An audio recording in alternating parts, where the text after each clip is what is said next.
국어 수업을 시작하겠습니다. 국어 나를 꺼내서 250페이지 펴놓고 시작하면 됩니다.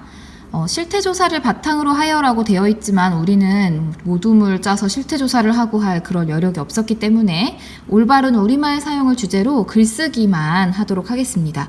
먼저 글을 하나 읽어볼 건데요. 과연 어떤 내용을 주제로 쓴 것인지 한번 읽어보도록 합시다. 제목은 나와 있지 않습니다. 요즘 우리 반 친구들이 대화할 때 짜증난다는 말이나 비속어, 욕설 따위를 사용합니다. 그런 말을 들으면 기분이 나빠지고 화가 나서 다툼도 일어납니다. 우리 반에는 공놀이 할 때마다 실수해서 같은 편이 되기를 꺼려하는 친구가 있습니다. 대부분 그 친구와 같은 편이 되면 짜증나 라는 말이나 비속어, 욕설을 합니다. 그러던 어느 날 그 친구가 안쓰러워서 괜찮아, 넌 잘할 수 있어 라고 말했습니다. 그랬더니 신기하게도 그 친구가 승점을 냈습니다. 이런 일이 있은 뒤에 우리 반 친구들을 대상으로 조사해보니 긍정하는 말이 부정하는 말보다 듣기가 좋다는 결과가 나왔습니다. 긍정하는 말을 하면 말하는 사람은 물론 듣는 사람도 마음이 편안해집니다. 예를 들면 안 돼 보다는 할 수 있어, 짜증나 보다는 괜찮아, 이상해 보여 보다는 멋있어 보여, 힘들어 보다는 힘내자와 같이 부정하는 말을 긍정하는 말로 고쳐 사용하면 말하는 사람과 듣는 사람 모두 기분도 좋아지고 자신감도 생긴다는 것입니다. 또 비속어나 욕설 같은 거친 말보다는 고운 우리말 사용이 자신과 상대의 마음을 아름답게 해준다는 결과도 있습니다. 상대의 실수에는 너그러운 말을 하고 내 잘못에는 미안하다는 말을 하며 상대의 배려에는 고마운 말을 하는 것입니다.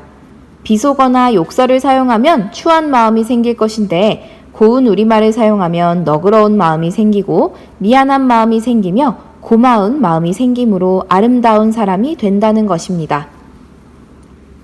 긍정하는 표현은 자신은 물론 주변 사람들 마음에 긍정하는 힘을 줍니다. 그리고 고운 우리말 사용이 아름다운 소통을 이루고 진정한 말맛을 느끼게 합니다. 그러므로 긍정하는 말과 고운 우리말을 사용해야 합니다. 자, 일단 글을 한번 쭉 읽어봤어요. 그런 다음에 먼저 251페이지에 있는 물음을 먼저 보도록 합시다. 자, 첫 번째 물음을 같이 볼게요. 이 글은 어떤 실태조사를 바탕으로 하여 썼나요? 라고 되어 있습니다. 이거는 누군가가 실태조사를 해서 쓴 거잖아요. 이거는 이 글쓴이의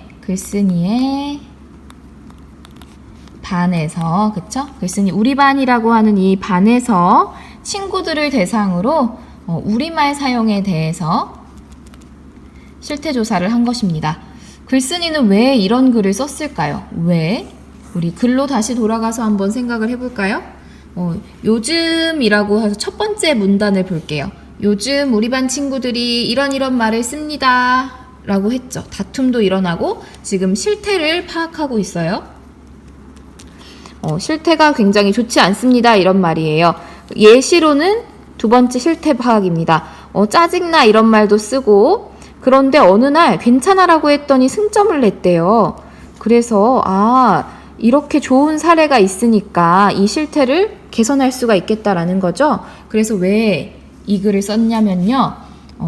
친구들이 비속어나 부정적인 말을 사용하지 않도록 설득하는 거예요. 그쵸? 반대로 얘기하면은 좋은 말만 사용하도록 설득하기 위해서죠.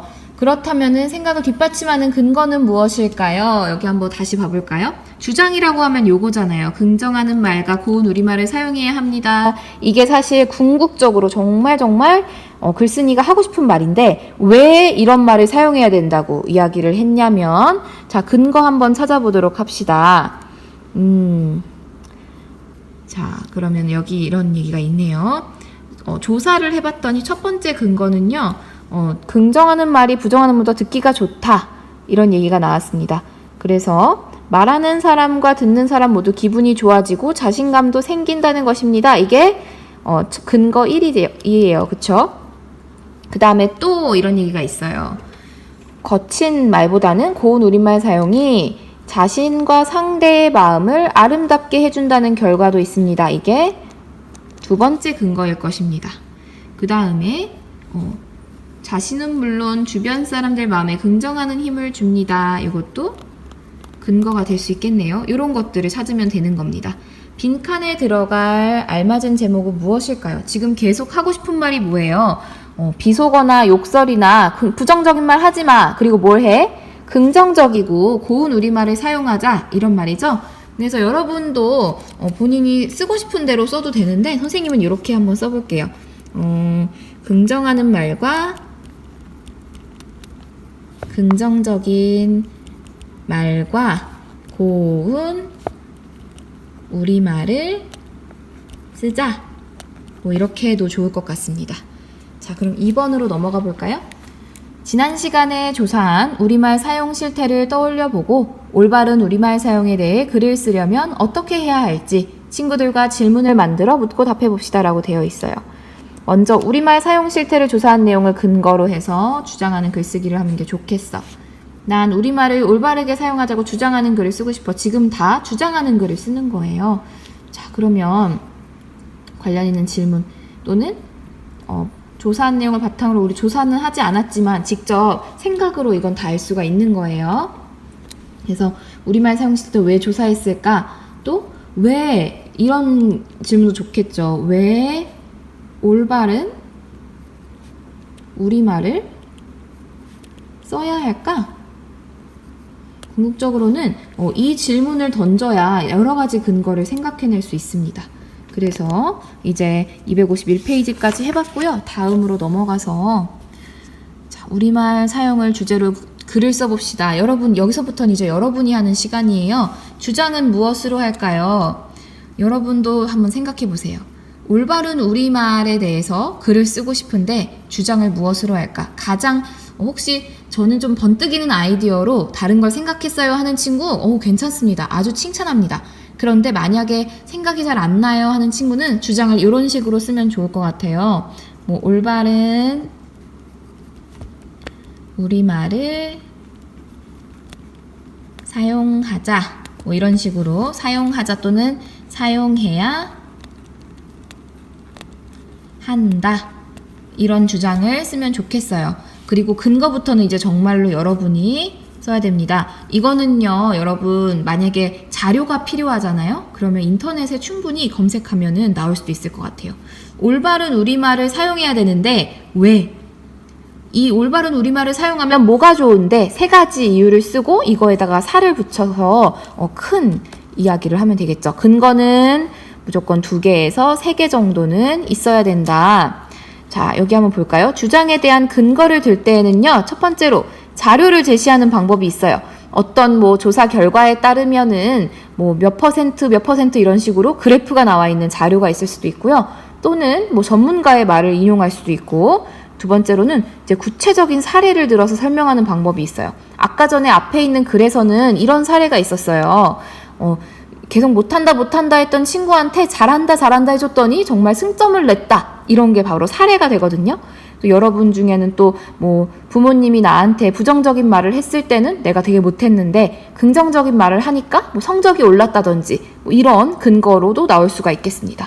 그러면 이제 지금부터는 여러분 요거까지 근거까지 정리를 해봤으면은 제목은 맨 마지막에 해도 괜찮아요. 또는 주장과 똑같이 써도 됩니다. 서론은 뭐예요? 선생님이 이거 힌트 줄게요. 서론에 꼭 써야 하는 내용은 문제를 인식해야 돼요.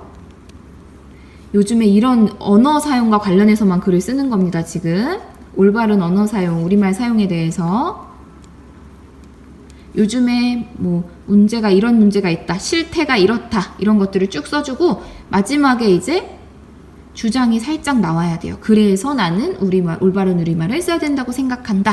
이런 식으로 나오고요. 본론에는 근거가 2개에서 3개 정도 있어야 되고요. 근거는 한 줄로 그냥 한 문장만 띡 쓰는 게 아니죠.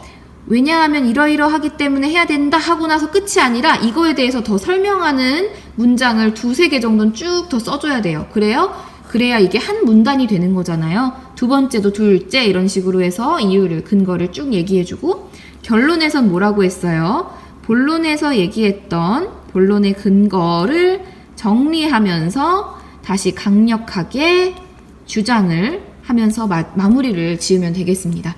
그래서 오늘은 여기까지 252페이지까지 정리를 해보고요. 오늘이라고 하는 게 아니죠. 3교시에는 여기까지 정리를 할 거고요. 이제 4교시 때는 여러분 뭐 할 거냐면 이 개요를 바탕으로 253페이지에 있는 여기다가 글을 쓸 것입니다.